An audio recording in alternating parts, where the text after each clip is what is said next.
let's look at reality here. In reality, we're not talking about 2 murders, 1 colonel. We're talking about more than 100,000 murders, an entire army, many of its top officers, employees of the U.S. Government. We're talking about crimes, and we're also talking about criminals. Not just people like the Guatemalan colonels, but also the U.S. agents who've been working with them, and the higher-level U.S. officials. I mean, I think you have to apply uniform standards. President Bush once talked about putting Saddam Hussein on trial for crimes against humanity, Nuremberg-style tribunal. I think that's a good idea. But if you're serious, you have to be even-handed. If we look at a case like this, I think we have to start talking about putting Guatemalan and U.S. officials on trial. I think someone like Mr. Abrams would be a fit a subject for such a Nuremberg-style inquiry. But I agree with Mr. Abrams that Democrats would have to be in the dock with him. The Congress has been in on this. The Congress approved the sale of 16,000 M16s to Guatemala. In 87 and 88, hold on one second, because they voted more military aid than the Republicans asked for. And again, I invite you and Elliot Abrams back to discuss what he did. But right thanks, now, Charlie. But I hold on one second, Elliot. Go ahead. You want to repeat the question? You want to be in the dock? It is ludicrous. It is ludicrous to respond to that kind of stupidity. This guy thinks we were on the wrong side in the Cold War. Maybe he personally was on the wrong side. I am one of the many millions of Americans who think Mr. Abrams, we're on the wrong side in supporting the massacre of peasants and organizers. What I want to do is I want to ask the following Absolutely, question. And that's a crime. That's a crime, Mr. Abrams, for which people should be tried. Okay, everybody, welcome back to another episode of Porkins Policy Radio. As always, I am your host, Pierce Redmond, and you can hear this show every week here at PorkinsPolicyReview.com. If you are new to the show, there are lots of ways to listen. You can, of course, follow me on iTunes, TuneIn, Stitcher, Google Play, Player FM, Podbean. All the major podcatchers are out there, and there are always more that are adding me. You can, of course, get everything archived here at Porkins Policy Radio. Also through the RSS feed there as well. I'm also on I already said I was on iTunes. I'm also on YouTube. So if that is your preferred method, then go and subscribe to my YouTube channel. If you want to support my work, you can always go to patreon.com/Pierce Redmond, and you can become a subscriber for as little as $1 a month, which of course gives you access to the exclusive bonus podcast. This month, we are going to be continuing our conversation with the bonus podcast with Chuck Ocelli with the new season of Counterpart. This is season 2. So if you haven't listened to our season 1 show, it is good. It's an epically long show. I think it's like almost 2 hours talking about it. I mean, there's so much to discuss with that show. We're going to be doing another one, a season 2 sort of overview sometime in the next couple of weeks. It will be out, obviously, before the end of February, but it might be out on February 28th. So, keep checking the website, keep checking Patreon for those updates. You may have noticed I didn't mention American Freedom Radio in the beginning there, and you will probably have noticed that my regular theme music was not being played. So two points with that. One is that I am getting new theme music composed by our good friend and frequent guest Robbie Martin.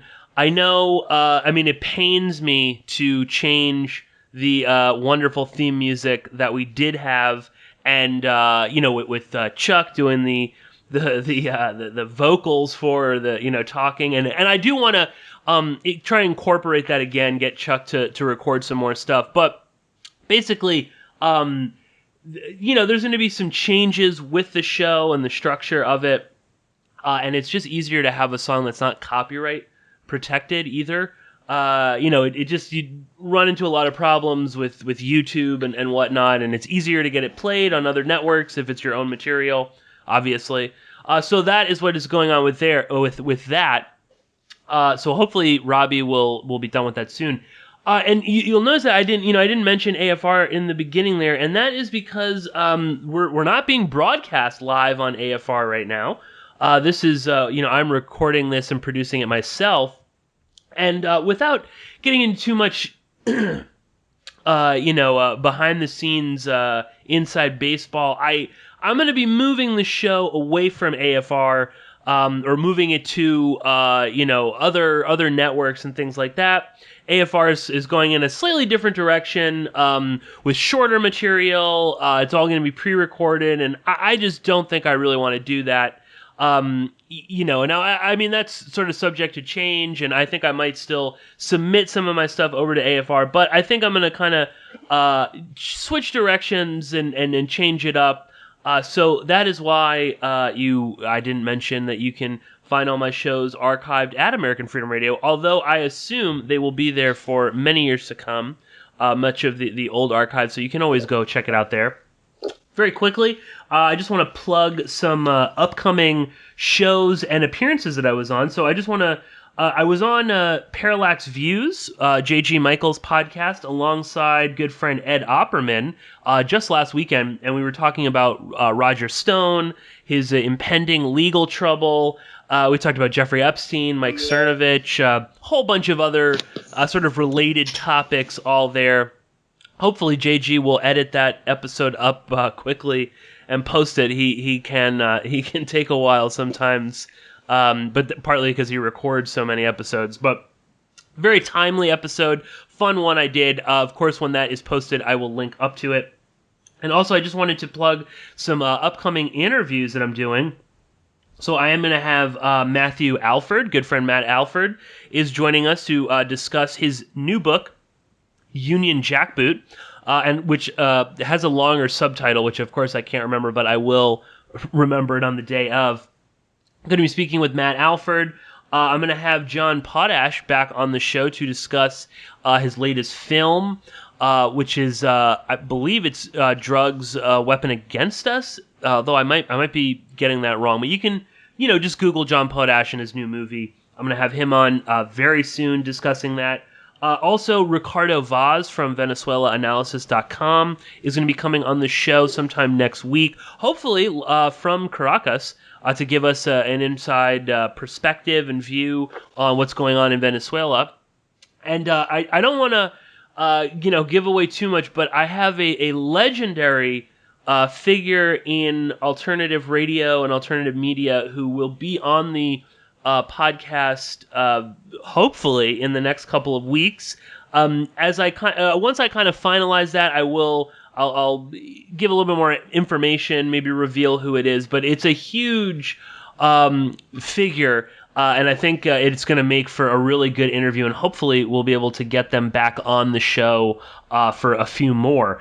But I do want to get on with today's show and get into the topic at hand. We are welcoming back a good friend of the show, Hugo Turner, who of course runs the invaluable website Anti-Imperialist U. You can find Hugo's work by going to anti-imperialist-u.blogspot.com. Hugo was on the show a while back. We were discussing Theodore Shackley, someone who will probably come up in today's episode as well. But Hugo, how are you? It's good to have you back on the show. It's great to be back. Excellent. Well, we are going to be talking about a nefarious creature who has once again reemerged from his hovel to wreak havoc once again in Latin America. We are talking, of course, about Elliott Abrams, who is now the State Department's special envoy to Venezuela. And, for those, new listeners who may not be as familiar with your work, Hugo, you cover people like Elliott Abrams. You do a lot of sort of deep dives, historically speaking. And, that's basically why I wanted to have you on the show, is to discuss Elliott Abrams and his connections with Iran-Contra, with all sorts of other dirty wars in Latin America. We're definitely going to be touching on Guatemala, El Salvador, maybe Honduras and other places. It just, to me, it's so funny that Abrams is just continually kind of resurfacing and comes back. And, this is something that I think we'll get to in a little bit, because his connection with Iran-Contra has been brought up. And oddly, when even, CNN and Fox News and, well, maybe not Fox as much, but definitely, CNN, MSNBC, CBS, ABC, The Times, The Wall Street Journal, all the major media publications, they all mention, Elliott Abrams of, Iran-Contra fame, but they don't really explore that, in any degree of detail. Iran-Contra is something that you have studied and written about quite extensively on your website, and we're definitely going to link up to some great articles that you've done in the past. I mean, you did a really great a 4-part series on the 30th anniversary, which was only 2 years ago, of Iran-Contra. Even on the 30th anniversary, I mean, there's nothing. The newspapers are not devoting all that much coverage to it, as opposed to all sorts of other anniversaries that they get all excited about. And I guess, before we kind of dive into Elliott Abrams specifically, and his role specifically with Iran-Contra, and I want to get his, we'll get his bio and all that stuff, but I just want to throw it to you first, Hugo. I mean, why do you think, Iran-Contra still doesn't get nearly the kind of attention that even stuff, 9/11, now I'm not saying the truth behind it or whatever you want to say, but even, 9/11 gets more play in the media. I mean, I guess that's because it's sort of a national tragedy, and Iran-Contra, as I think we'll explore, is sort of was a scandal that, really was never meant to come to light. And it was sort of happenstance. Two, seemingly disparate events. One, a plane crash in Nicaragua, and a few years earlier, a bombing in Costa Rica that seemed to have sort of opened the door to that. But what do you make of this, Hugo? I mean, because it's just funny to me that the media will mention Iran-Contra in, Elliott Abrams, who was pardoned by George Bush, but they don't explain what Iran-Contra is. What do you make of that? Well, I think it's because if 9/11 or JFK were much more successful cover-ups. We don't know exactly what happened. Whereas Iran-Contra, the problem is just there's so much dirt from that era. And it all is linked to the CIA. It all goes straight to the top, to Reagan, who's become a national state, to Bush, whose son was later president again. And so Iran-Contra, it's all exposed. It all exposed to the CIA, drugs, arms. It links back to the birth of the CIA drug connection, even back to the OSS days. So that is why they did not want to talk about Iran-Contra. And they still don't want to talk about Iran-Contra. I mean, 10 years after the fact, Gary Webb exposed it again after Robert Perry had done it in the 80s, along with other people like the Alexander Cockburn and or I think Andrew Cockburn and his wife, Leslie Cockburn. They did a pretty good book back then called Out of Control. Mm-hmm. So Iran-Contra is sort of this. It's the reason I like it is because it's all exposed. It's just all one scandal after another, all interlinked, across the globe, basically. It was the same time as things were going on in Afghanistan, as America was fighting alongside South Africa and Angola. It was very much involved the Saudis, the Brunei, Israel.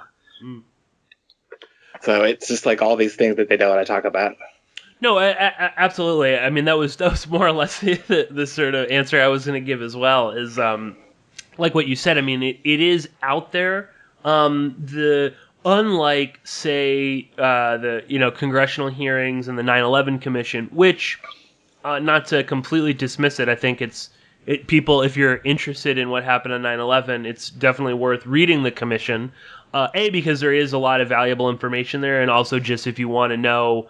What they're saying versus what, the actual facts are, and how that differs from other testimony. It's there. But with the Iran-Contra stuff, I mean, John Kerry, bless his soul, I mean, he is a lunatic and not to be trusted nowadays. And obviously, was Secretary of State and did some horrible things. But back in the 80s, I mean, his the Senate subcommittee on, narcotics or whatever, actually uncovered quite a lot of dirt. I mean, to the extent that there's really no denying the I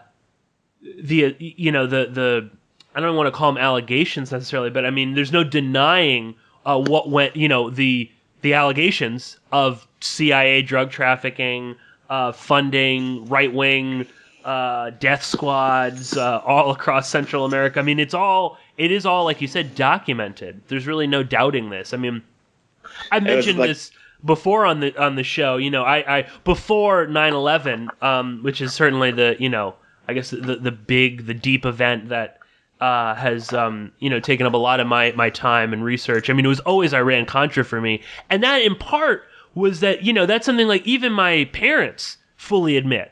I mean, they don't deny. I remember when I was a kid, when I was younger, like in middle school, I think it was middle school, and mentioning something about all this stuff, and my dad, remarked to me, somehow we came onto this topic or whatnot, and my dad remarked, well, the CIA did ship cocaine into California and other places. And he said it so matter-of-factly that, like, it always stuck in my mind as like oh wow, like when your dad says something, and again, it's not that my dad's like a like a radical leftist or something like that.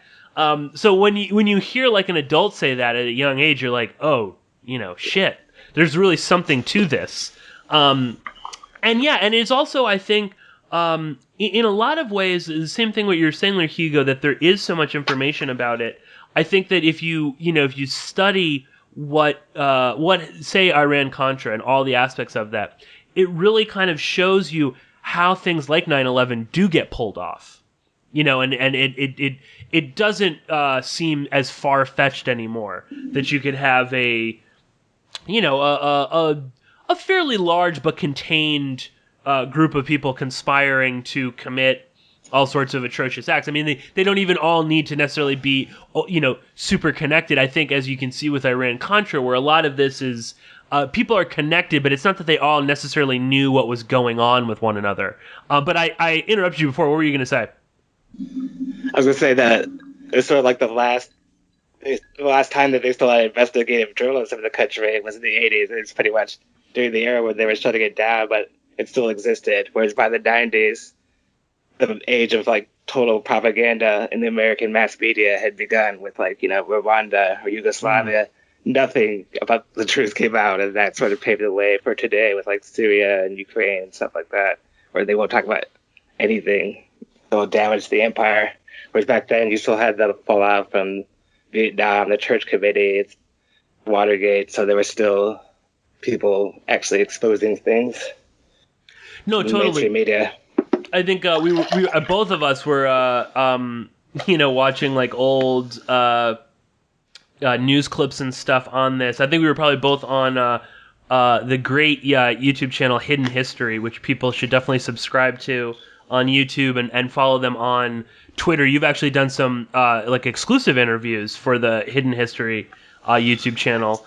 We should definitely give a shout out to him, because a lot of the Elliott Abrams stuff we'll be talking about today is off of he dug up all this stuff for his Twitter feed like a couple of weeks back, and as soon as he told me we were interested in talking about Elliott Abrams, I just sort of went through that, and like it was just so much dirt on Elliott Abrams.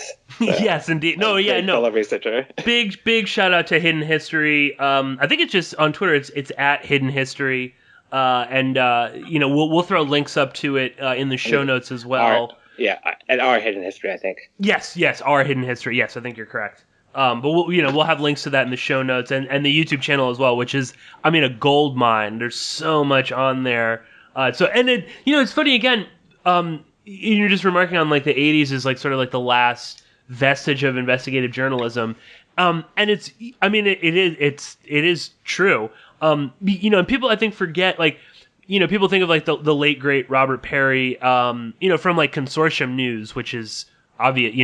He should be remembered for that, but he was writing for the Associated Press back in the 80s and breaking stories about CIA, operatives working with Central American, Cuban drug dealers and drug traffickers and weapon, and that was, and Robert Perry would be on like C-SPAN talking about this. And, I was watching some old interviews with Raymond Bonner, who's a really interesting journalist who wrote for the New York Times. And he was someone that I think we'll talk about a bit later when we talk about El Salvador. He was there when the mass killings began. He was there at Motoze.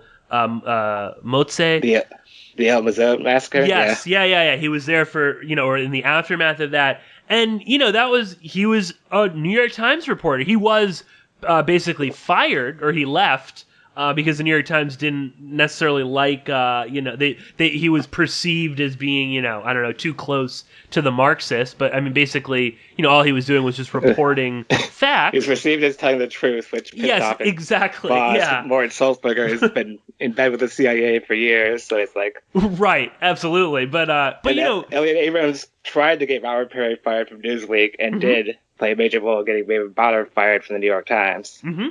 Oh yeah, but still they wrote for them, and like the C-SPAN would have them on. I hate him too. He's such a scumbag, but Charlie Rose used to have people like that on. Alan Nairn, who wrote for like The Nation and The Progressive, and we'll definitely link up to an amazing clip. Whitney used to have a TV show. Yeah.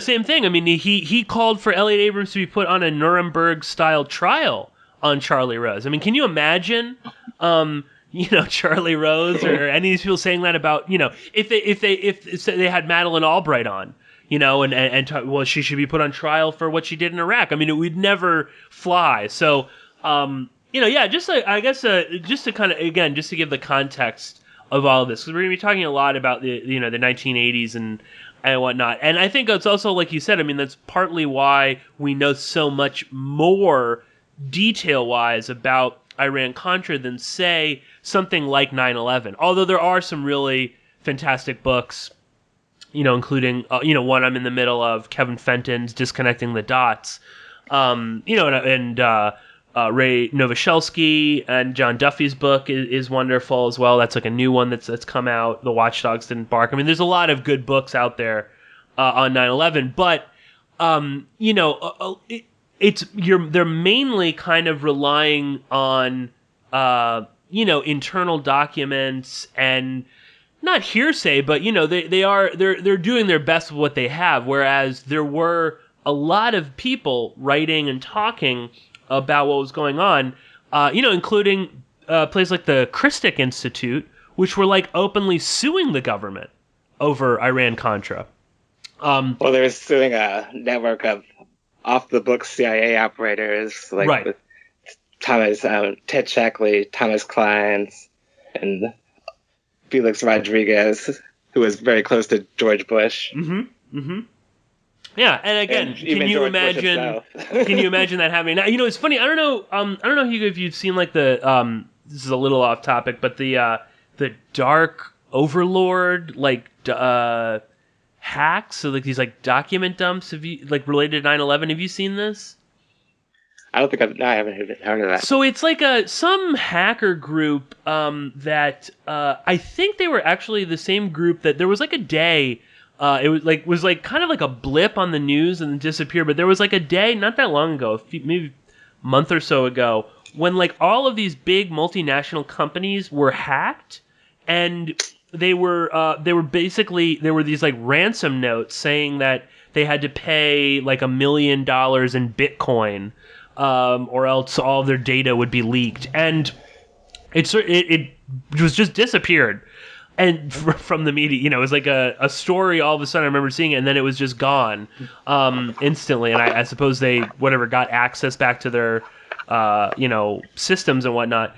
But I believe that was the same group as the Dark Overlord group, which also hacked a bunch of documents from various law firms dating back to just after 9/11.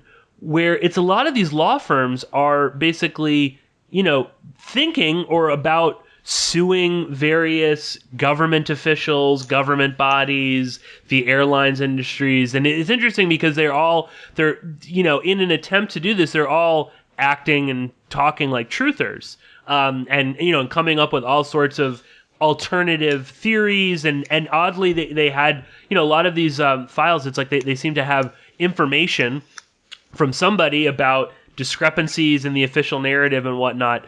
But you think about that, it's taken over a decade for a nefarious hacker group to hack those files for us to know about that. Whereas back in the 80s, you had the Christic Institute was openly suing these individuals. But I think we should get back to the topic at hand, and that is Elliott Abrams and Iran-Contra. And just briefly, first, I'll just give a little bit of a bio for Elliott Abrams, and then I want to throw it to you, Hugo, for kind of to just sort of give us a quick kind of thumbnail sketch of how Iran-Contra came to be known to the public. But just so that if people are unfamiliar, Elliott Abrams was the Assistant Secretary of State for International Organizational Affairs. He was also the Assistant Secretary of State for Human Rights and Humanitarian Affairs, Assistant Secretary of State for Inter-American Affairs, which is basically Secretary of State for the Latin America. And these were all under Reagan. Under Bush II, he was a special assistant to the president and senior director for democracy, human rights, and international operations. He was also the National Security Council senior director for Near East and North African affairs. But basically, Elliott Abrams was, one of the point men for all of this, and his role at State, predominantly focused on Latin America and running, these various covert operations and dirty wars and funding death squads and whatnot. But again, I think, Hugo, it's worth just sort of giving the listeners a little bit of a quick history, because I think Iran-Contra is something that, again, people kind of vaguely understand that we were selling weapons to the Ayatollah and then using those proceeds to fund the Contras who were paying us in cocaine, and that might be kind of like the extent of it. But just give the listener just a quick little reminder about how complex this is, and bring us back to October 5th, 1986, when this mysterious plane gets shot down, and who was on that plane, and how did that sort of lead to this huge Pandora's box being opened? Well, basically, even before the plane had crashed, it was like Robert Perry who was trying to expose this, and the Christic Institute, Daniel Sheehan, who was trying to expose this, and they're being completely dismissed. And then one day, this plane is shot down in Nicaragua. Eugene Hasselhoff survives the crash, and he had been he worked for Air America in Southeast Asia, smuggling heroin, basically, and then he got a job smuggling drugs and weapons in Central America, and he decided to talk, and basically he revealed that it was like connected to George Bush, that he was working for the CIA, and so they could no longer deny this scandal, which the media itself had been trying to, like the editors were trying to shut it down, and like people like Robert Perry were trying to expose it. But really the Iran-Contra affair, well, I see it more as going back from like 1975, with like the Iran-Contra era really begins with the end of the Vietnam War and the start of the war in Angola, because as soon as the war in Angola started to be exposed, people were very nervous. They didn't want to get the U.S. to get involved in another pointless war in a third world country right after Vietnam, where it's like Kissinger wanted to, especially for that, he just wanted to show it's like, we haven't learned our lesson. We still will use military force anywhere in the world to, reestablish American prestige. And there was that Clark Amendment passed, which banned any covert support to it. And to get around that, Bush established this safari club with England, France, and some of these Saudi Arabia, with like Israel as kind of a silent partner, to get around this and smuggle weapons to their African death squads, which was UNITA under Jonas Savimbi, who like burned people alive. And then in the north, you had the the other mercenary army that was like Mobutu was backing, which got defeated early on. So it's more about Udina. And then let's fast forward to the October surprise, which Carter had tried to reform the CIA. Basically, put Hugo Turner there, and Hugo Turner fired 800 people. A lot of them, like the people had been involved in like the most sinister aspects of the CIA history, like Theodore Shackley, who Theodore Shackley, from Germany to Miami station chief, like waging a covert war on Cuba, to Laos, the head of the CIA in Vietnam. That's the kind of people we're talking about, basically. And so Bush and Carter refused to have Bush be the second, to continue his term as CIA director. So Bush had basically sworn revenge, and the CIA launched this sort of campaign to destabilize Carter, or like these ex-CIA, a lot of people that are still in the CIA, like Donald Gregg, who Carter trusted, who was on his national security council staff, but was like Bush's right hand, would later be Bush's right hand man. And so, anyways, Reagan told like the Iranians that if they kept the hostages after the Shah fell, until Reagan got into office, that they would start selling them weapons. So really it all began in 1980. During the Iran-Contra thing, they tried to pretend that this was just something that started in 1985 because they didn't want to talk about October Surprise. They still especially don't want to talk about October Surprise. And it was even more complicated than that, with like they were secretly backing Ayatollah Khomeini to like say the Shah was going to fall. Right. And they didn't want like a communist or a nationalist. They wanted someone that would still be hostile to the Soviet Union.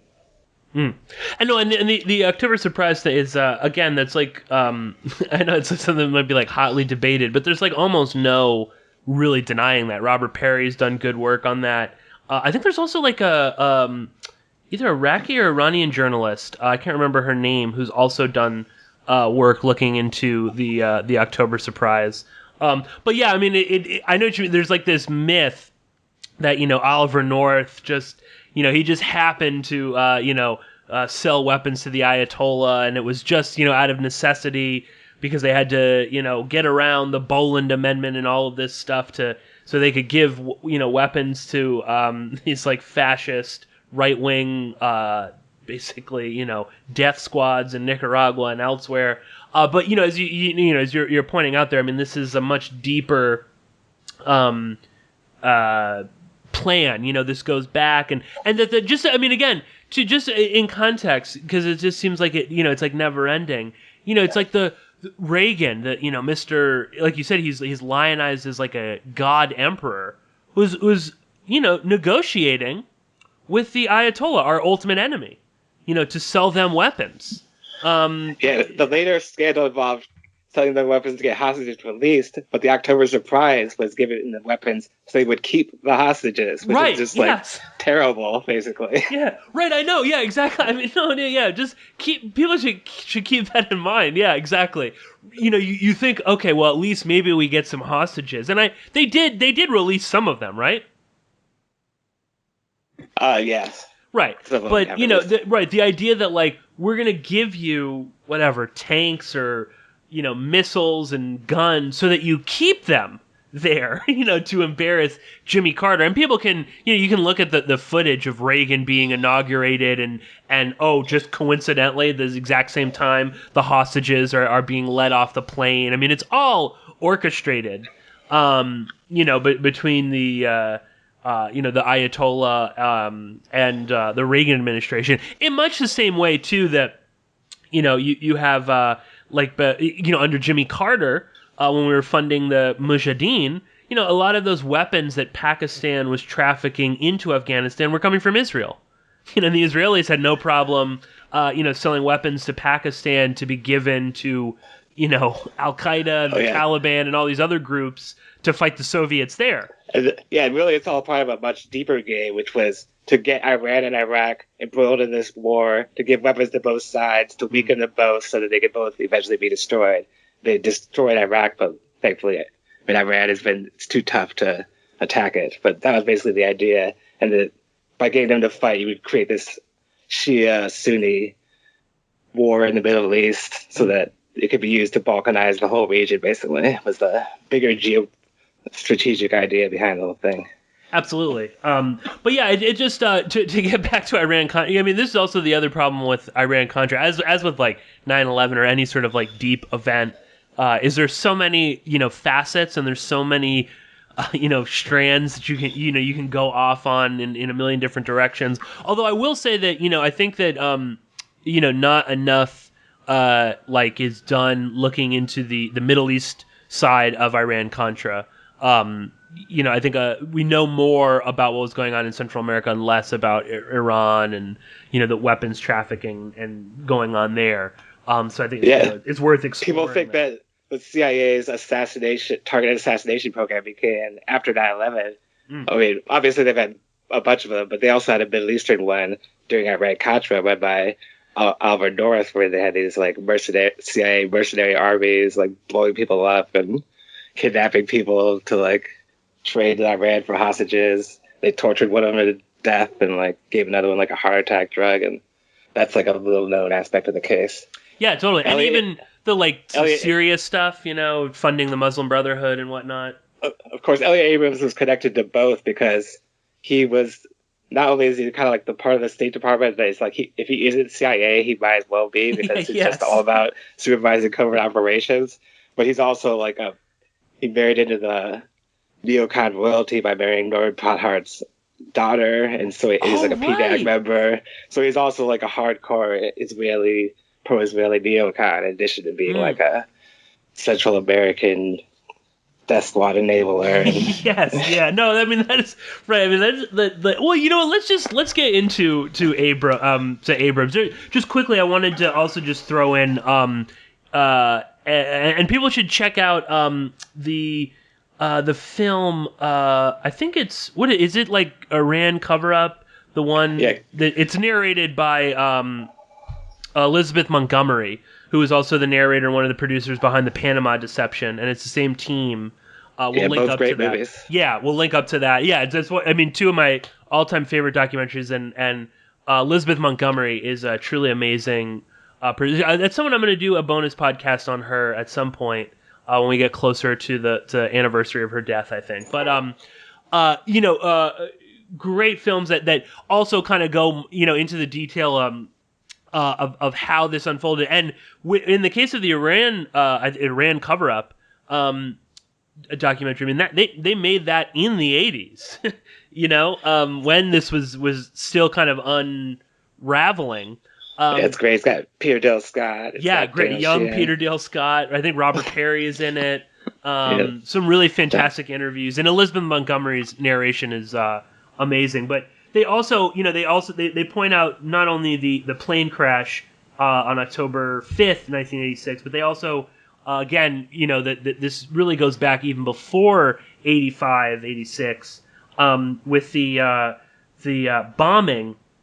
It was like an assassination attempt on Contra leader Eden Pastora in Costa Rica. He lived, but several people were killed, and injured were two journalists, Tony Avergam and Martha Honey, right? Yeah. And just to explain that a little bit, Hugo, before we get into Elliott Abrams, because that's like kind of the other major piece in how, between the plane crash, that bombing, Robert Perry and David Sheehan's work, that sort of is the doorway into Iran-Contra. And Iran itself had one of its allies in Lebanon published a story that exposed the whole hostage thing around the exact same time that the plane crashed.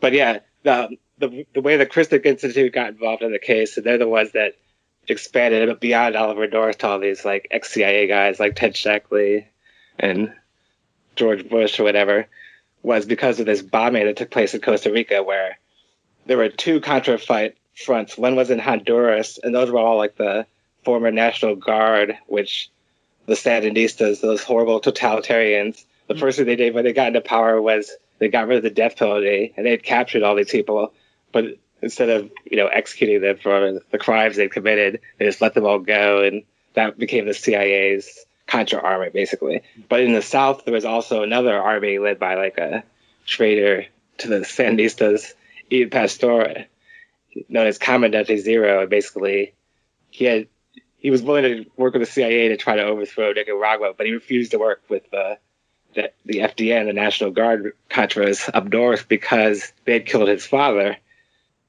during the Somoza dictatorship. So the CIA kept telling him, you have to unite with this group. And he's like, no, I won't. So he was holding this press conference to be like, yet again, say, I won't do it, after he received threats like, you better do this or else. And this bomb goes off, and it kills 5 journalists and injures Tony Abergan. And his wife was also a journalist down there. So they began investigating this case. And Daniel Sheehan had been contacted by these religious groups that were trying to save refugees from El Salvador and Guatemala, because the Reagan administration was pretending like there was nothing wrong there, even though like 100,000 people were being murdered like in each teeny country.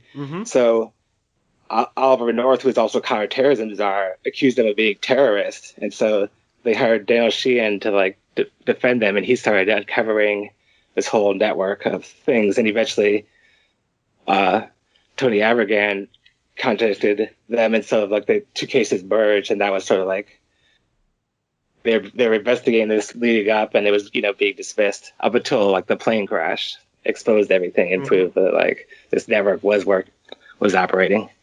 Yeah, and it's sort of, and this is sort of like, I'm maybe kind of part of the Iran-Contra mythology, but it's always fascinated me that an operation as widespread and complex as all of this did, more or less come crashing down, or the, the facade of all of this came crashing down, because of these 2 little incidents, a plane crashing, with a bunch of guns coming from El Salvador, crashing in Nicaragua. You got one guy who's still alive, starts talking, and then this, this bombing of a, obscure Contra leader. I mean, obscure to America. I mean, if you lived in Central America, I'm sure, Eden Pastora was, much more well known. But ultimately, we're talking about like the footage from this press conference. I mean, they're like, they're in the middle of nowhere in Costa Rica. But, this bombing kind of just unravel, in an attempt to understand, well, where was this plane coming from, and who was behind that bombing? You open up this door into like a parallel universe almost. Yet another connection to today, too, because the bomber was one of these right-wing Libyans that the CIA was backing to try to throw Gaddafi during the 80s. And then I guess he'd gone down to Chile to work for them, and then he was contracted to do this bombing. Yeah, I mean, and it's funny too. I mean, I think it's indicative of, that these people all work together too. You know what I mean? Like they're all connected. They're all. It is the same people. I mean, it's not a surprise that it's not a surprise. Again, bringing it up to current times that a lot of these right-wing Venezuelan quote unquote dissidents are all in Miami. It's not a surprise that they get broadcast on all of these like anti-Castro right-wing Cuban news outlets out of Miami. Oh yeah, the Cubans actually went down to Venezuela in the 70s and 80s, and were acting as like a freelance death squad for like the supposedly democratic government there. They weren't like mass murdering people on the scale of say Central America, but they were killing like 50 people a year or something. Sure. And the Libya connections are also just fascinating to see how many interesting Libyan characters that continue. That's why I called my second Iran-Contra article World War III, because it's like I view the Cold War as a World War. People think of it sort of as a Cold War because it's like, oh, the nuclear bombs never went off, so it never was a World War III. But it's like, tell that to the Vietnamese or the North Koreans or hundreds of countries that we were involved in. Oh, the Angolans, the Syrians, the Libyans, the El Salvadorans. Yeah, exactly. Basically all of Latin America, Jamaica. I mean, yeah, exactly. I think it's an apt analogy.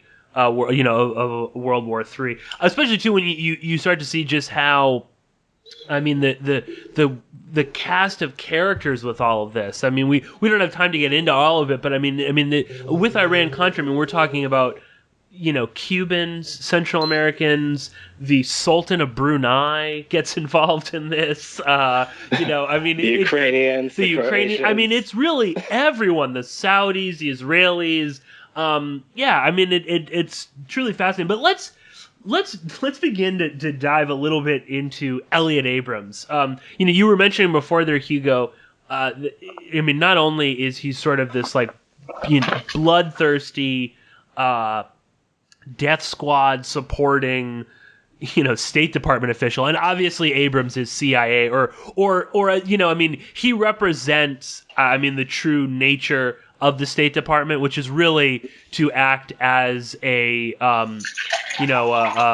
like a sort of soft power looking CIA. I mean, they're just an interface between the CIA and their operations, and obviously they're working hand in glove. And like you said, I mean, if Abrams isn't CIA, I mean, he's certainly working on behalf of them. But there's also like a bloodthirsty psychopath who, as you say, marries into neocon royalty, and pops up more and more. And I want to get into his larger role around Central America, but let's first just kind of start with what we know about Elliott Abrams and Iran-Contra. And because he was ultimately convicted of lying to misleading Congress, I believe, is the official terminology, and he was later pardoned by George H.W. Bush. But Yes. What do we know about Elliott Abrams and Iran-Contra? Well, he was one of the few that was actually convicted, like you said. Basically, he got his job as a result of another of these secret October surprise deals, which was in Latin America, which was they went down to raise illegal campaign contributions from these Guatemala and El Salvador oligarchs to fund Reagan to get rid of Carter, who'd cut off their military aid. And so Elliott Abrams was appointed to be the human rights person for the State Department, basically, as a quid pro quo. No matter what you from now on, the job of the human rights person isn't to see if they're reforming; it's to cover up what they're doing and to just bald-faced lie. Early on, there was this infamous El Mozote massacre, which is for the El Salvador military went into this village, killed every man, woman, and child. They raped women before they shot them. Usually, that was their standard operating procedure, and it was revealed in the New York Times by Raymond Bonner. And Elliott Abrams just came out and said, there was no El Mozote massacre. This is just propaganda. Mm-hmm. And just because government officials, for some reason, are considered they wouldn't lie. And at the time, getting fired. At that time, too, I mean, we were giving massive amounts of money to I think his name was Duarte, who was the president at the time of El Salvador. And one of the things that I think it was one of the things that Abrams was tasked with, is confirming that they're improving in human rights. So, Congress keep writing these, $1 billion checks. Pretending as if they wanted to improve, but really the whole point was yes, they love what you're doing. We love what you're doing. Keep doing it. We'll try to cover it up. And it's that's the whole hypocrisy of the era, which is the same as now, which is there's we've got to save the people of Nicaragua from the totalitarian dungeon because, some of them are Marxists. They weren't a communist government. They just had they had socialist communists, they had liberals, because it's everybody hates Motoze by the end. So some of them were even from the oligarch families, which has come back to haunt them more recently. Mm-hmm. Well, it's kind of similar too with Iran. The people that died in Nicaragua were all victims of the Contras almost entirely. And there was 20,000 people. The people that died in El Salvador and Guatemala, which were nearby, which is 100,000 people, all killed by the government. But they're not. They're saying we need to restore freedom in Nicaragua, which is free, and then thank God we have democracy in El Salvador and Guatemala, which is a fascist dictatorship with unleashed death squads and horror. It's people have no concept of the sheer horribleness of what was going on in Central America at that time, which was just a nightmare. I mean, you can just imagine being tortured and murdered, and they're carrying out a genocide against the Mayan Indians. Oh yeah, and I want to get to that a little bit, maybe in the next hour.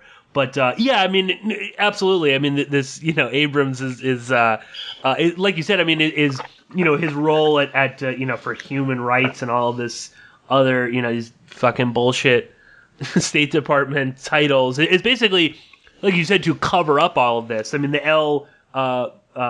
Motoze. I know I'm mispronouncing. Yes, the Mazote. Yeah. I mean, that we're talking about one. That's like one instance, but somewhere between like 800 and 1,200 people are murdered in the most gruesome ways. I mean, it's like it's like on the level of like stuff like the RPF was doing in Rwanda and Congo during the genocide there. I mean, yeah, and this happened to like over like 600 villages, like in each country, basically. Yes, exactly right. I mean, just real, cutting off genitals, putting it in, people's mouths. I mean, they would hang children from trees everywhere as like a warning.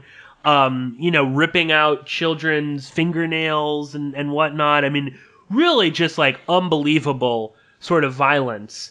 And yeah, like you said, I mean, the whole time, people were supporting El Salvador, but saying, those damn, the evil Sandinistas in Nicaragua have got to go. And that's something like Raymond Bonner, in an interview I saw with him, he was talking about, like the difference is that, the Sandinistas are not roving around in death squads, exterminating entire villages.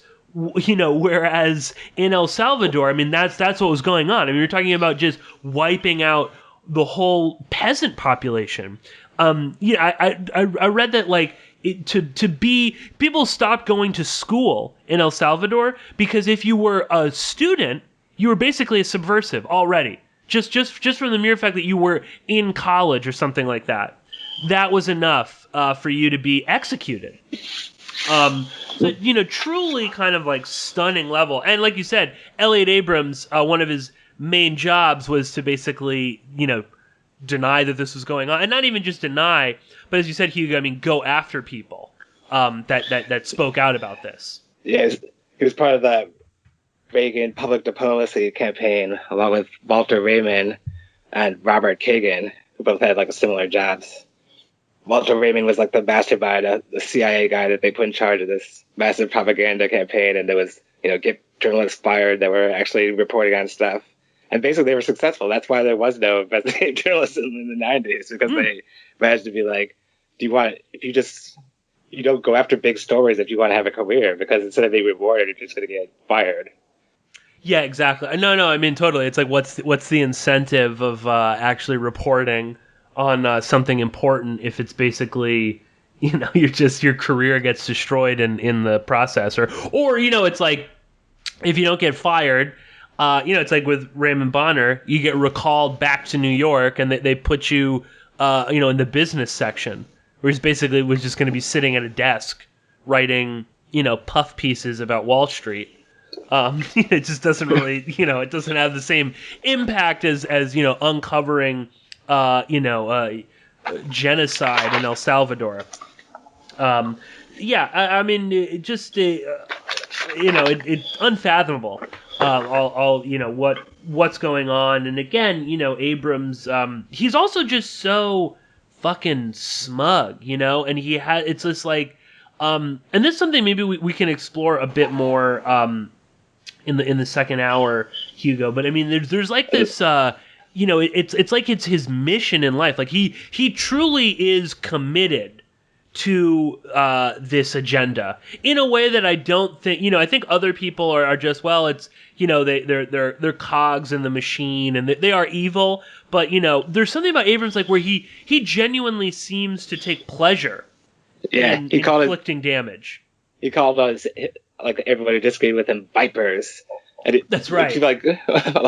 If you look at a picture of this guy, he looks like a Bond villain. He's got like these huge eyebrows that come up, or even like that like curl up villain. Too. Yeah, I know. I mean, he looks like a he's comical looking. I mean, he reminds me of, I can't remember his name, that weird general who like ran that like satanic cult within the army. I can't remember what his name is. He's a bit, people in the conspiracy. Aquino or something like that. Aquino, yeah. He's got the same thing, like with these like curved up eyebrows that just look so fucking weird. But we're gonna take a quick little break here, and we will return more with Hugo Turner discussing Elliott Abrams, Iran-Contra, genocide in Central America, and much more. So please stay tuned. Okay, everybody, welcome back to Porkins Policy Radio. I'm your host, Pierce Redmond.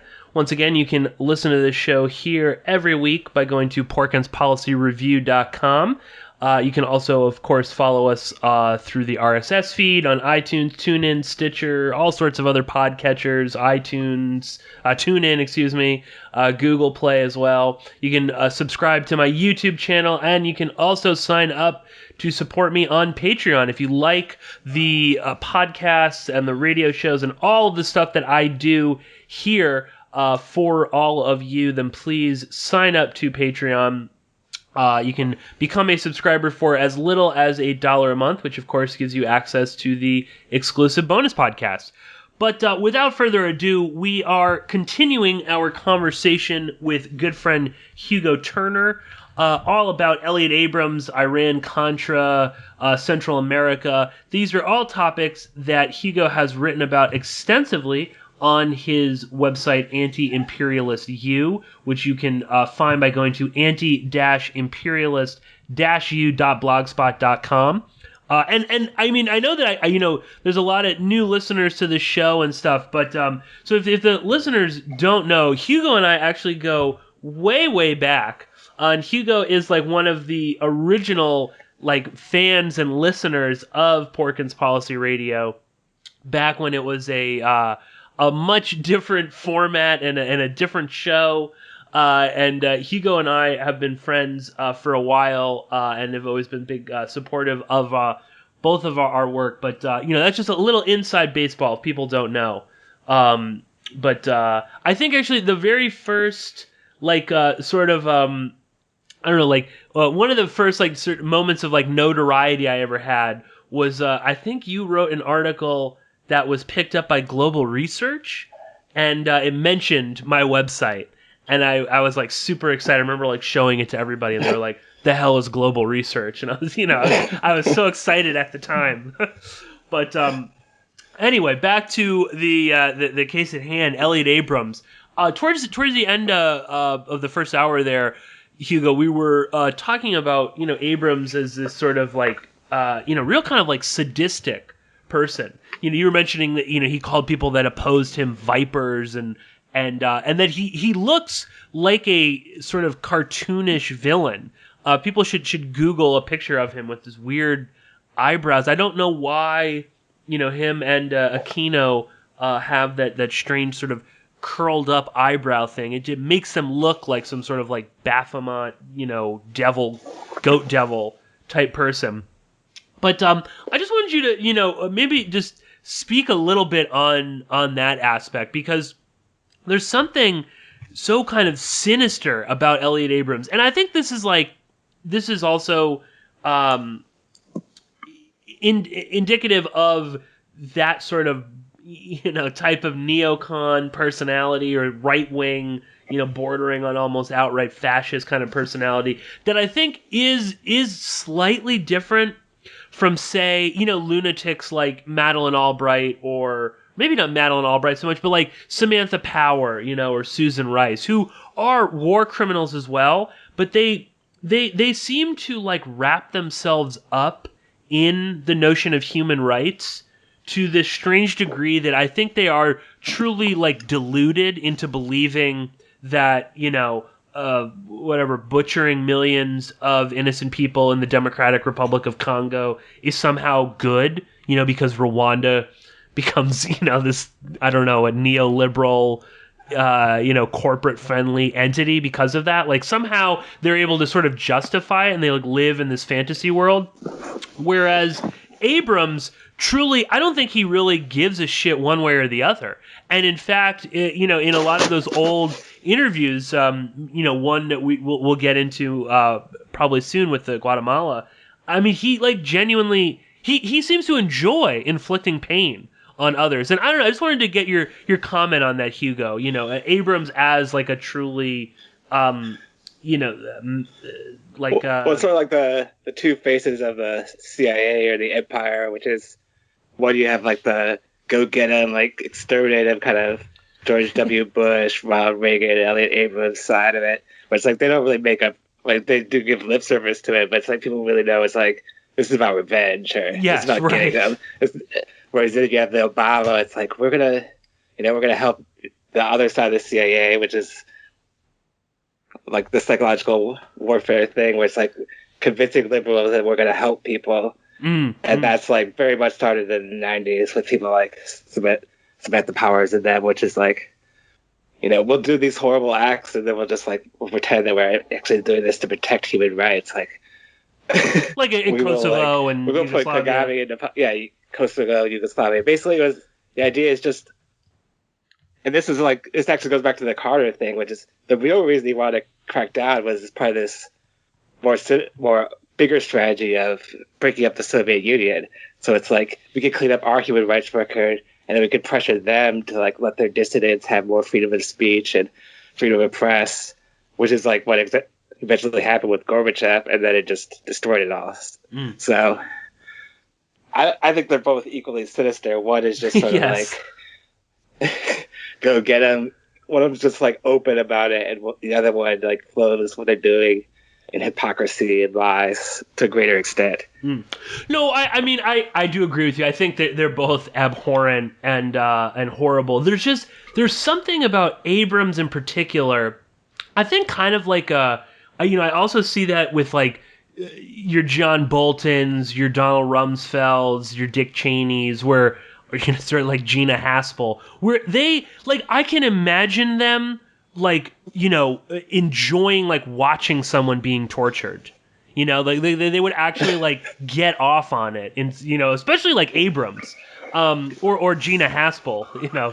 We know she definitely. We know she does, yeah, absolutely, yeah, you know. But whereas like I can, you know, it's like I see Samantha Power like to pick on her again as you know, like I could see her watching someone being tortured and be like, oh, you know, it's so sad that we have to torture them. You know, whereas Elliot Abrams is like, no, let's do it some more. You know, like I'm getting excited now. Like that, I don't know. There's just something. It's a very macho kind of do anything to win. It's just they're fanatics, and they're just sort of like, you know, they'll do anything to destroy their enemy, and they're just so concerned with like destroying people. They don't really think about how they look. Like, do they look like monsters? Yeah, so like, you know, and we've got to get them. No, and let's just explore that a little bit more. You know, we were talking before with the Motoze massacre in El Salvador, and the way that, you know, Abrams basically just he denied that it ever happened. You know, I mean, you know, because nowadays I think it's they've learned their lesson a bit from that. You know, especially like. I think to an extent, like with something like in Yugoslavia, where it really was like there was enough reporting on both sides. I mean, you know, you'd Russian media outlets there presenting a very different story about the Serbs and, you know, the Croatian, you know, fundamentalists and certainly like the KLA and the, you know, jihadis that we were shipping in there. So, you know, and because you see that now where it's like, yes, of course, both sides are bad, but the, you know, the government side that we don't like or the rebel side that we don't like, they're a little bit worse. Whereas Abrams is basically just like, it never happened. There was no massacre. And I think it wasn't him, but there were other like White House officials that you know, they said like, oh, only 300 people lived in that village, you know, so how, you know, basically saying like, oh, 800 people couldn't have died because there weren't that many physical but people. Like 900 people had fled there from the other villages, so that's why there was way more people than normal, because they were fleeing other massacres. Right, yeah, exactly. As the, you know, government-funded troops are sort of roving around, you know, and let's talk about a bit, you know, some of Abrams' other, you know, his other greatest hits. You know, I think that the stuff in El Salvador is truly disturbing, but you know, oddly enough, people seem to have some sense of the brutality of El Salvador, or they're at least aware of violence in El Salvador. Now, partly I think that's a lot of the kind of right wing talk radio and Fox and that sort of media is constantly harping on about MS-13. So in people's minds El Salvador, it's violent, MS-13 is there, without really thinking that the original founders of MS-13 were all Salvadorian refugees in the 80s and 90s that were fleeing El Salvador and grew up in Los Angeles and other places, and then were later deported back to El Salvador. And I thought it was obviously some kind of bizarre covert operation. Mm-hmm. They knew what they were doing, and they knew that basically would be overwhelmed. I think they were trying to create a different, a third option to the guerrillas or being pro-government kind of. Yes. So they could create this criminal, instead of joining the guerrillas, people would join MS-13 and get, quick money or whatever, but not try to fight for socialism or something. Yeah, absolutely. Right, exactly. Right. Yeah, because it's even because I think, I've said this before on the show, I mean, I think sometimes we lose we don't see the forest for the trees. I mean, everyone, all of these groups operating the paramilitarios, the right-wing groups, the left-wing guerrillas, the left-wing governments, the right-wing governments, they're all trafficking drugs to some extent. That's just sort of, yes. Yeah, I mean, they're right, exactly. There's really no way around it. We can. It's mainly the right-wing ones, though, I will say, but I have heard different stories involving some of my friends. Some countries I defend, whatever. Sure, no, totally. And I mean, that's just again, I think in a place like Colombia, it's super apparent. What obviously, FARC has no problem trafficking drugs. I can even say that not as firsthand knowledge, but secondhand of good friends of mine who grew up in Colombia. That's just an open secret. Or not even an open secret. I mean, it's just publicly stated. There's no doubt about that. Well, yeah, they guard the coca farmers. So. Yes, exactly. Now, and in part, FARC did exist to protect a lot of these peasants that that were being pushed farther and deeper and deeper into the mountainside of Colombia by the right-wing governments, and of course, traffickers and the sort of organized crime aspect of the cocaine trade obviously saw this, here we'll give you, coca seeds, plant, the coca, later opium as well, which is being grown now, unfortunately, in Colombia, and obviously cannabis as well. And then you'll make all this money, and of course the right wing goes after them, so you get FARC to defend them. But yeah, obviously, I think it's just sort of it all, it eventually, when there's that much money to be made on drugs, everyone's going to get involved, which is all the more reason to legalize it. But that's a whole separate podcast, probably. But I'd also say that in Colombia, I'm sure it's the government that's 90% in charge of it. Yes, absolutely. No, totally, absolutely. And I want to say that it's Colombia.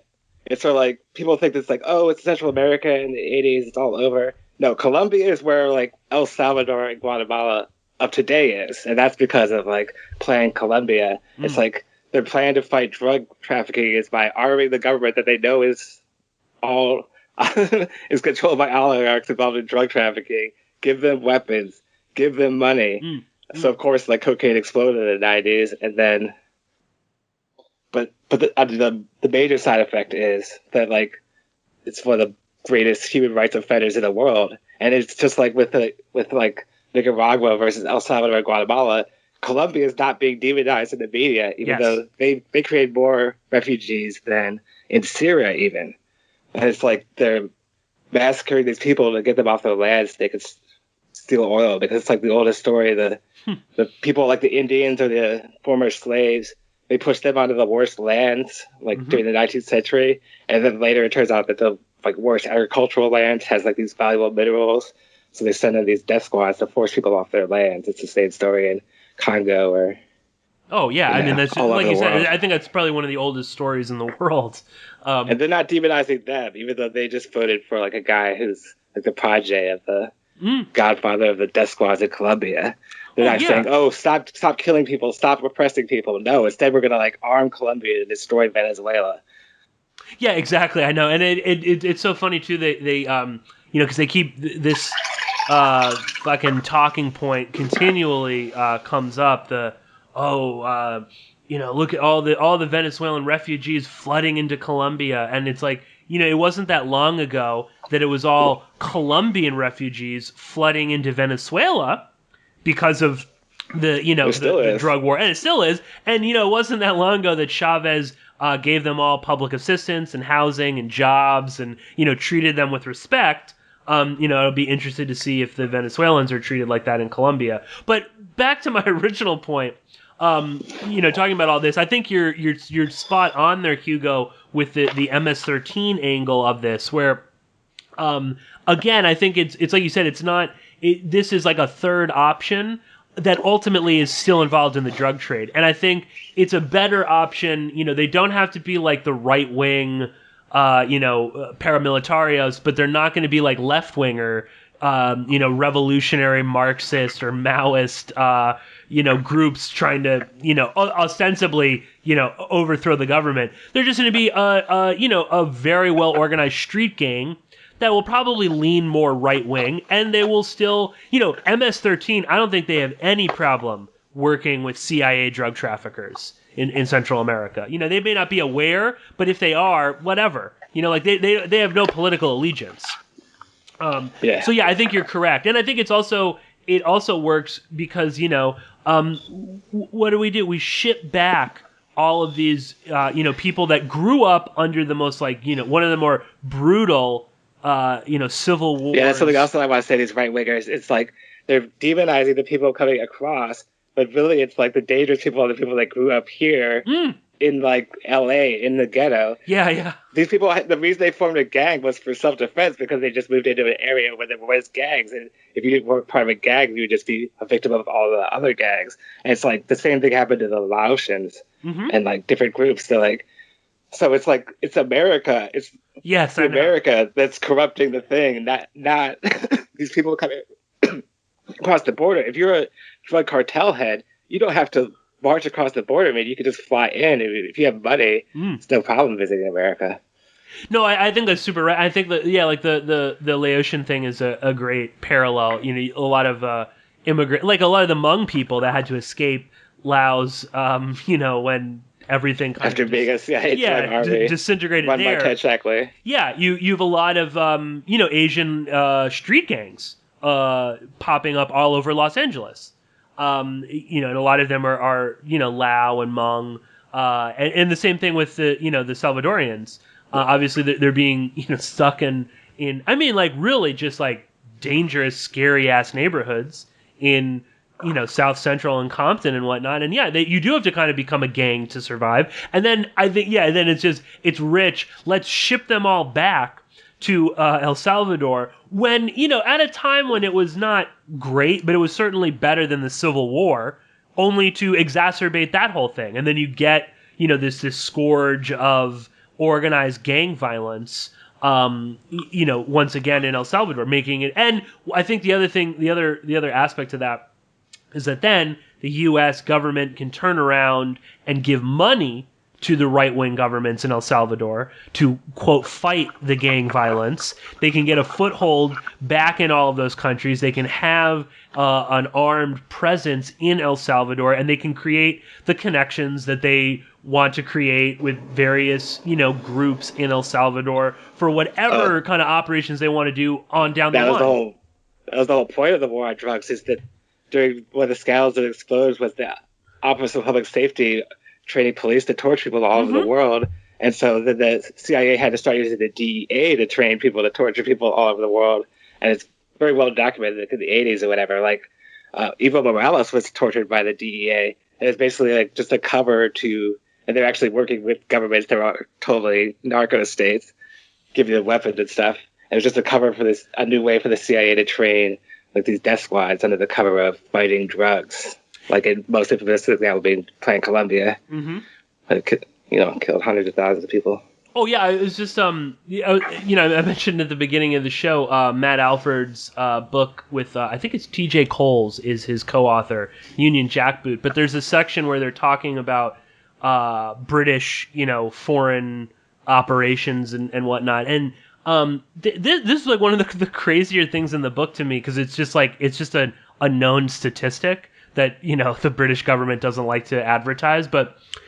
In countries where the British military goes in to teach the police, to give the local and national police of, say, Sri Lanka or famously Colombia, human rights training, human rights abuses, explode. They become even worse in every country where the UK gives them training in human rights and how to be good policemen and whatnot. So, it's no joke or surprise or anything like that.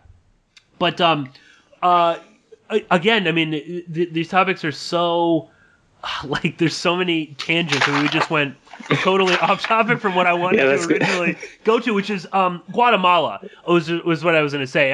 If you can remember back, I was saying El Salvador is kind of well known, even if it's for bad reasons. We understand that there was a civil war, that MS-13 exists, even if you're, a die-in-the-wool, MAGA supporter, you're aware of El Salvador, that there's something bad about it, But Guatemala seems to be one of the more sort of silent cases when it comes to, the violence there, the civil war. I mean, people may not be fully aware, but the U.S. was, and Elliott Abrams in particular, was, 100% complicit in a genocide in Guatemala in the 1980s against the Maya people. And this is something that just sort of is ignored, again, too, in the context of all those damn, Guatemalans are coming over the border to steal our jobs. I mean, we're talking about, the stuff with Guatemala, as does with Nicaragua. I mean, we're talking about a 100-year campaign to destroy these countries. I mean, with Nicaragua, we're talking about, America got involved in Nicaragua in the, in late 1800s, early 1900s. Guatemala, we can go back to United Fruit or Chiquita, as it's rebranded itself, and the overthrow there. But, let's talk a little bit about, Elliott Abrams and his support of the Guatemalan, military. And I guess this is President Efrain Rios Monte, who is a real lunatic and a psychopath. But, let's talk about that and maybe why Guatemala is not, it's not as well known. That's the strange thing, is that El Salvador, even at the time, also received way more attention than Guatemala, even though Guatemala was actually worse than El Salvador. Part of it was that the U.S. supplied less to Guatemala because Israel was Guatemala's number one state sponsor. Maybe that's one of the reasons why they weren't criticized as much. But yeah, there was 3 terrible generals. After the 1953 coup, there was a string of dictatorships. 100,000 people died between when Allen Dulles overthrew Guatemala in 1953, which is I just finished writing about last year, and then 1980. And then you get these 3 guys, General Lucas Garcia, and then you have Rios Montt, who is a total nut. He was a born-again Christian. He was trained somewhere in, I think, Northern California, possibly, by this weird evangelical sect. Then he went down to his mainly Catholic country, and so he had this element of holy war, where people had to convert to evangelical Protestant Christianity from Catholicism, otherwise they'd be suspected of being communists. And you actually had evangelical churches raising money for this ongoing genocide in Guatemala, Pat Robertson, and Pat Robertson had him on the 700 Club, his General Rios Montt. Yes. Jesus and Christ. I think Oral Robertson. And they even had some of these evangelists would go down there and they acted openly as spies. They would basically do this undercover survey and then turn over the information who they thought was communist to the government. And they would be They'd offer people food if they converted to their religion, and possibly protection for being targeted as subversives. And it's behind the scenes, you have this godfather of the death squads, Manuel Salvador Alarcón, and he had trained the El Salvadoran death squads as well. And they were both countries were involved heavily in WACO, which is this global network of fascists that I'm obsessed with. Oh yeah. Taiwan Just briefly explain WACO, because it's such a strange. It's again like this piece of history that just goes like ignored. Yes, it's the World Anti-Communist League, and basically, it's this worldwide umbrella group for fascists around the world. Basically, and it was like completely funded by the CIA, and like they helped to start it. It's like the Taiwanese fascists were funding it with like drug money. And then, like, it was connected to the Buddhists, the Japanese, like, fascists and Yakuza. And then Europe, it was like the anti-Bolshevik bloc of nations, which is this umbrella group for all the Nazi war criminals that the CIA helped escape at the end of World War II, which is like why I got obsessed with this, because like in Ukraine and in Croatia, the reason why these suddenly Nazis appeared was because they'd been taken to Canada, America, Australia, and just sort of like given jobs as CIA propagandists for all this time. And then as soon as the Soviet Union fell, they'll sit back in there. And in Latin America, it was CAL, and it was both the Operation Condor countries and the Argentinians, the Chileans, and the Guatemalans, the El Salvadorians, basically. And they would have these yearly meetings. They'd be like, we need to start killing more Catholic priests or something like that. Yeah. There's kind of this civil war within the Catholic Church between, like, say, the Vatican, which is very connected to the CIA, and then this sort of low-level liberation theology priests that were like, the Bible says, we should help the poor. Like, what's it, Oscar Romero in El Salvador? It's like, he was, one of those sort of liberation type figures, right? Well, at least he spoke out against what the death squads were doing. They killed him for that. Right. True. Yeah, I guess you're right. He's not quite, and he wasn't quite so radical. Lying. He was very much I like a part of the upper class, but they killed him just for like speaking out what was right. But continue back to Guatemala. So yes. Anyways, Guatemala, like in El Salvador, like 70,000 people were killed. In Guatemala, was 100,000 people.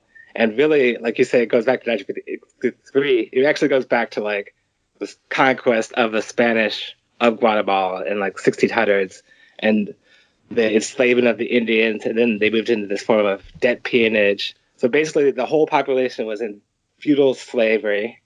You had these small group of people that were descended from the Spanish. You also had these American families that were like actually owned. They never talk about that. It's like people in Massachusetts, like the Lodge family.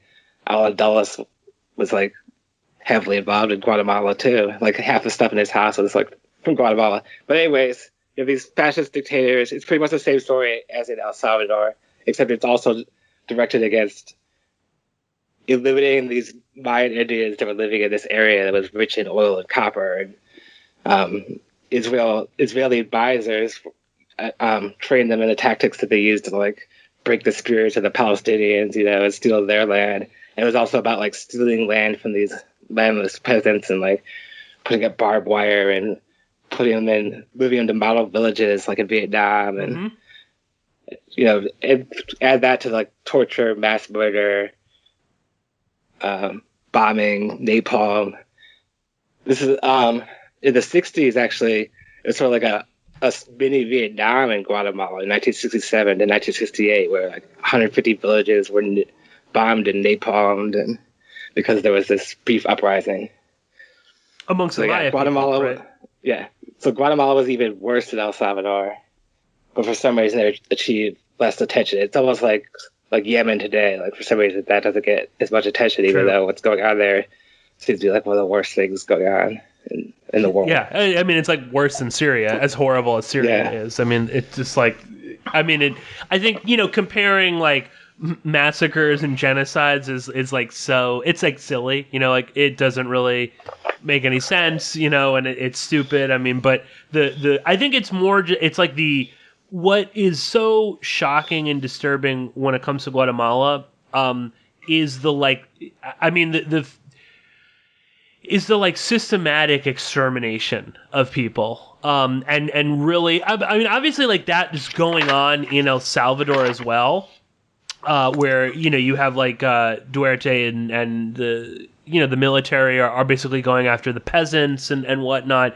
But there's something with Rios Monte in Guatemala where he wanted to wipe out the Maya people. He didn't want them to exist anymore. And as you say too, I mean, it wraps it up in this like religious war against the heathens. It was fully investigated in the 90s, and they had like this truth commission. They investigated it. Yes, it was declared it was definitely a genocide. They killed the people, they killed their animals, they poisoned their wells. Right. Yeah, they burned their exactly. crops. Yeah, they made like the land uninhabitable, so so they'll never return. And let's just talk.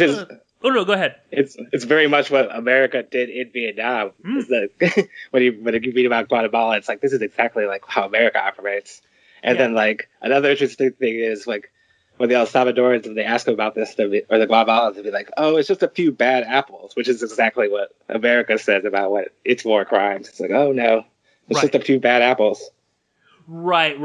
Exactly. And Abrams is was like a point man on a lot of that. Big con to pretend that they were trying to reform it, and that America giving them more guns and weapons would help somehow stop them from killing people, which is obviously the reverse of reality. Right. And it's like you said, like pretend like how the British, wherever they go, is torture. It's like America is pretending like they're imposed this, but they're the ones that trained them how to do this over like since 1953 they moved in there. Like the first guy that got appointed after Arbenz was overthrown, they like immediately kicked him out because he wouldn't do their deathless thing. So they had that, and they wanted their Castillo Armas puppet guy that they put in. Jesus. And from there, like the list just expanded of subversives from like 20 people originally to 100,000. Right. And 200,000 people died basically total since 1953. 100,000 of them during the Reagan administration. Yeah, it's people are still dying, and it's just like it's not on a warfare scale, but 50, 60 people die every year. I don't know the exact numbers, but like they still are murdering labor leaders and teachers and anyone who stands up. Oh, totally. And I mean, and then you can also just factor in the proliferation of gang culture in Guatemala. They're like maras.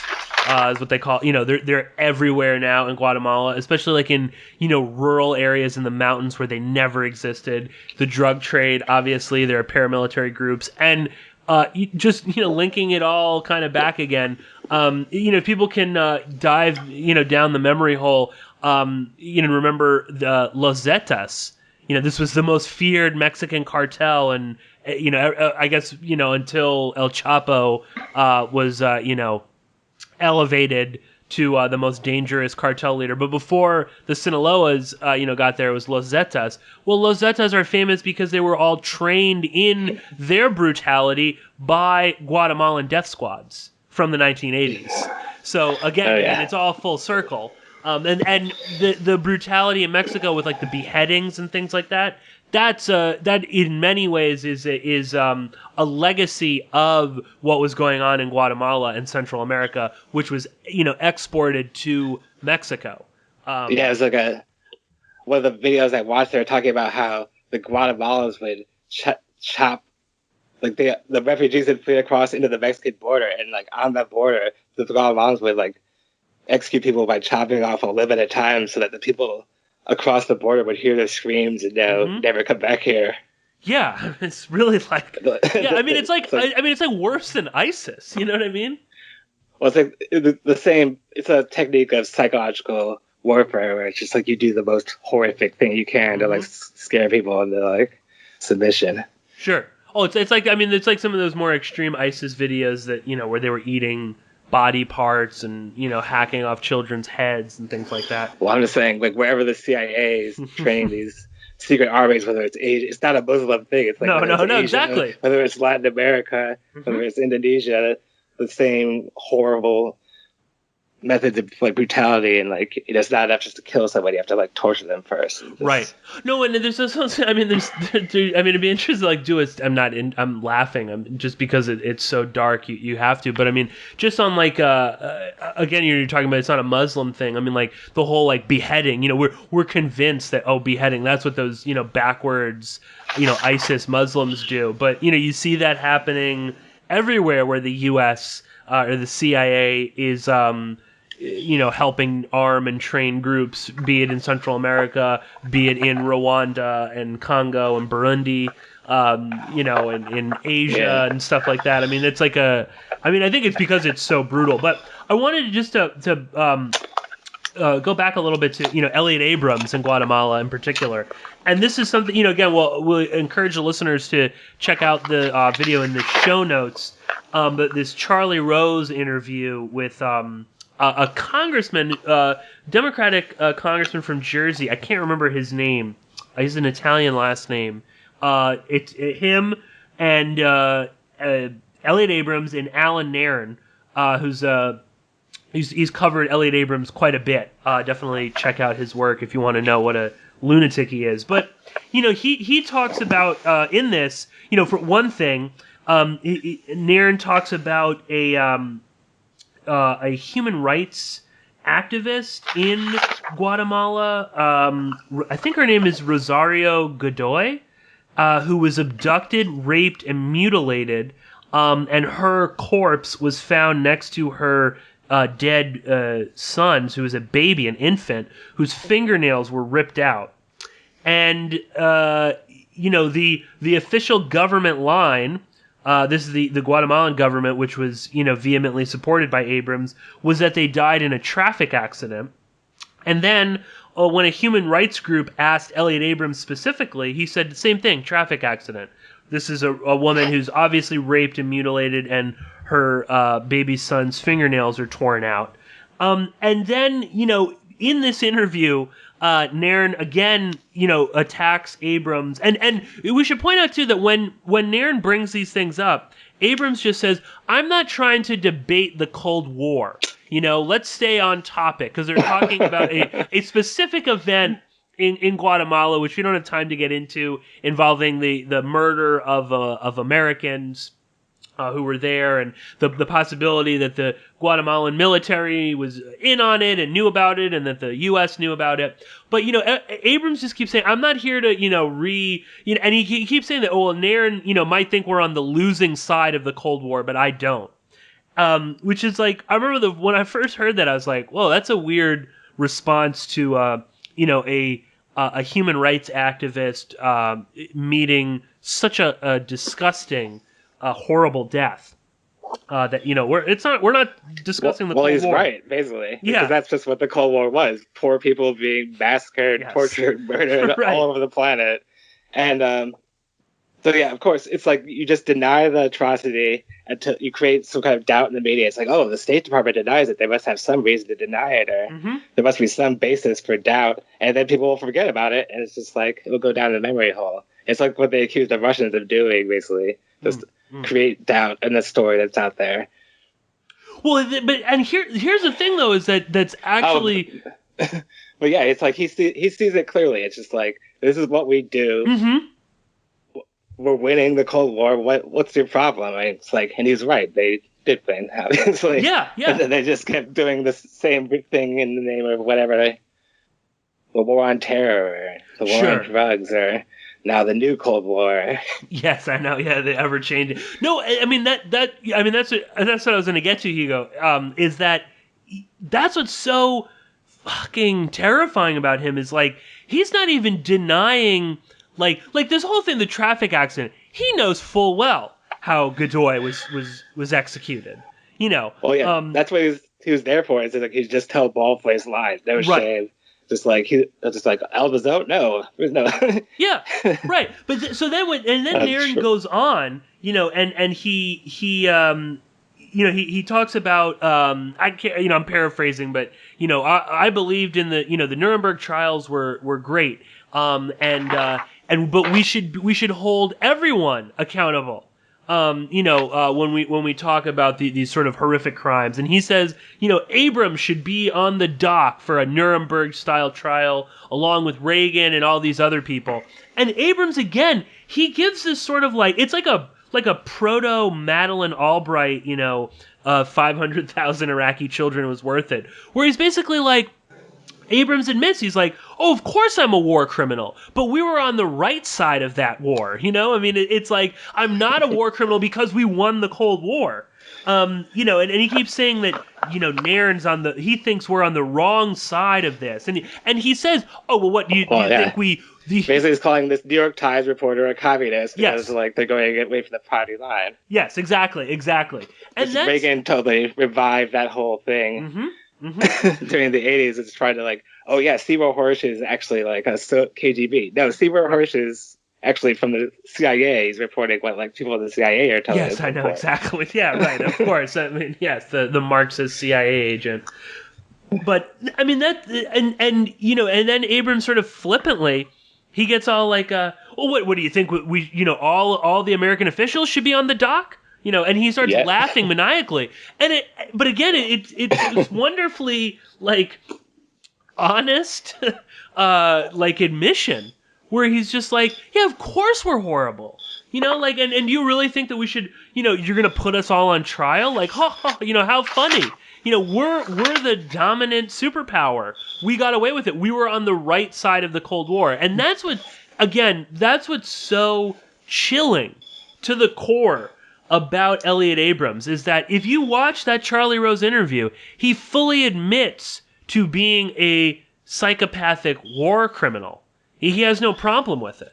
Because he won. That was that moment where they were like, yes, the Soviet Union's fallen. It's like, we are the sole superpower in the world. America is the end of history. He's like a neocon, so of course it's like, America's now unopposed and we can do whatever the fuck we want. Yeah, we can do whatever we want. Yeah. The world is ours. And of course, it's a wonderful moment for him. It's like, who cares how many people die? We won. It's like, to them, it's like, what are you, like a wimp? Yeah, no, it basically, it is like, yeah, what are you? Are you a pinko? Or yeah, exactly. You're pinko. How do you think you win wars? Right, exactly. And again, I think he's being honest. Yeah, that is I guess how you win.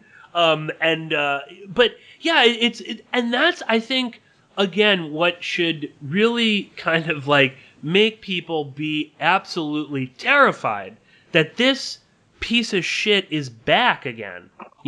He's re-entered American, foreign policy at a time that is becoming eerily similar to the 1980s. And this is where I wanted to kind of go with it with you, towards the end here, where the final portion of the show here is when I was watching these old C-SPAN and other news clips that Charlie Rose that was in the 90s, I believe, is the environment of it.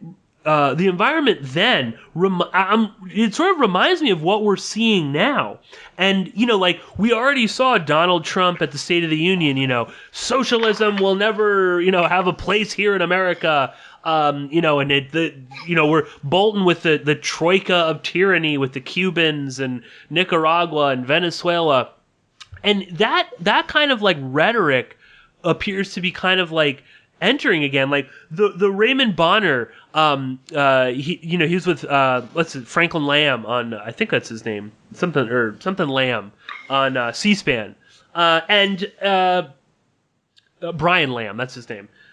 He's speaking with Brian Lamb, and they're taking calls, and a few of the calls are one of them is literally someone calling from inside the embassy. The U.S. the El Salvadorian embassy in Washington, D.C. And he admits that he's basically a propagandist for them and starts, attacking Bonner. And there's a few others. But the Americans that all call in, it's all this, Bonner, what are you, some kind of pinko commie, blah, blah, blah. And I feel like we're seeing that more and more, Hugo, with the rise of the alt-right and alt-light and all these stupid fucking Twitter celebrities out there.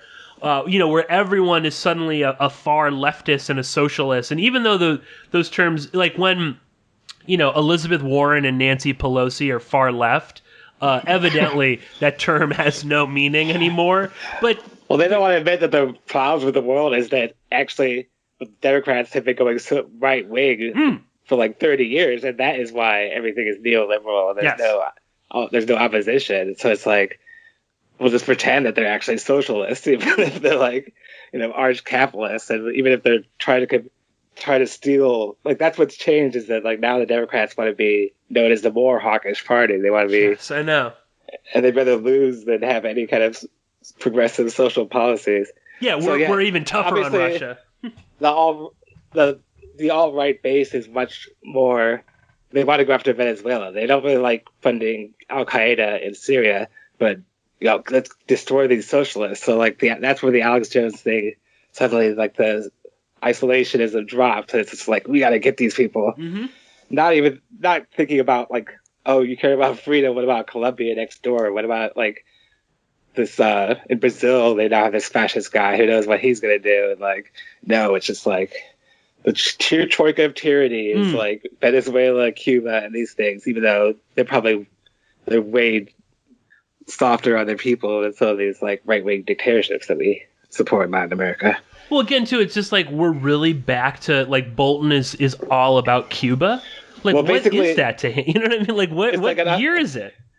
Well, like Obama, basically, he dedicated like a lot of time to reversing this pig tide, and it's been very successful.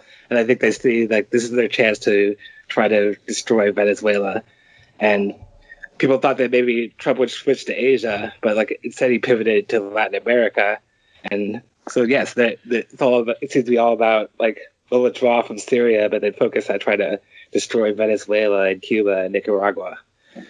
Yeah, it just seems so antiquated. Was appointed was because he was put into Bush 2 for like you said, democracy and human rights, aka coups, and he did the most successful coup so far in Venezuela, which was the 2002 coup, where Chavez was actually like overthrown for a couple of days. Right. Since then, these coups they've just been nonstop, like one after another.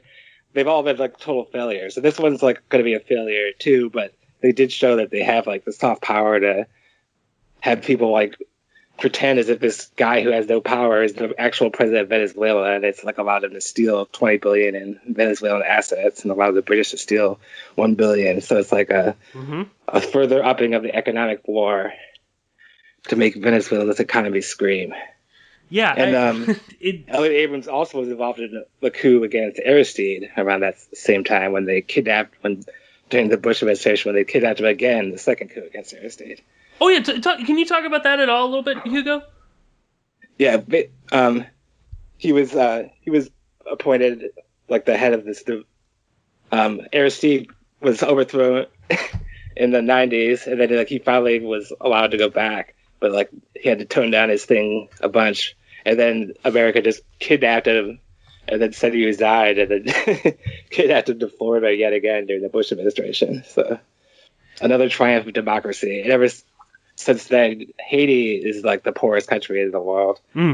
It's become this laboratory for like NGO imperialism, where it's like they raise money and none of it ever gets to the Haitian people. No. And these people are like, they raise billions of dollars for Haiti that they just pocket. And it's like they destroy any kind of strong institutions in the state. So it's sort of like this.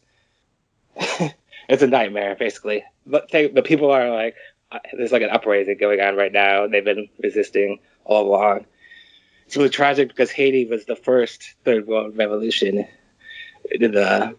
where the slaves overthrew their masters and gained independence, whereas America is not a real revolution because it was the colonists. Like a real revolution, real anti-colonial revolution would have been like if the Indians had kicked the Americans. Yes, wouldn't that back to amazing? England, basically. Yeah.